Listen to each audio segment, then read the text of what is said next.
போன வீடியோல ரவுண்டா எப்படி ஒயர்களை ஜாயின் பண்றது அப்படிங்கறத பார்த்தாச்சு.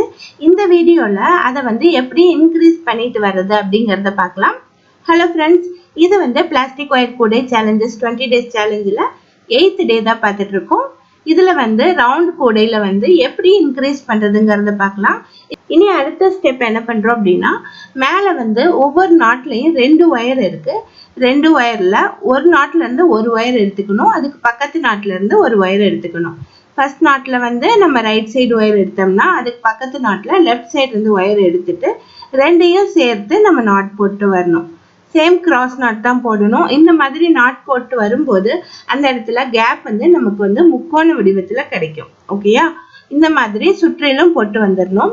அதுக்கப்புறமா ரன்னிங் ஒயர் எடுத்துட்டு இதை இன்க்ரீஸ் பண்ணணும். இன்க்ரீஸ் எப்படி பண்றதுன்னு பார்க்கலாம்.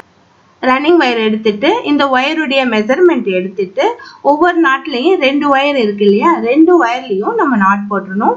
ரன்னிங் ஒயர்ல போடுற நார்மல் நாட் தான் போடணும். இந்த மாதிரி 2 நாட் போட்டுட்டு அதுக்கப்புறமா ஒயருடைய மெஷர்மெண்ட்டை எடுத்துட்டு ஆல்ரெடி இருக்கிற ஒயருடைய மெஷர்மெண்ட் எடுத்துட்டு ஒயரை கட் பண்ணிடலாம். அவ்வளோதான். இதே மாதிரி 2 ஒயர்ல 2 நாட் போட்டு வந்துடணும்.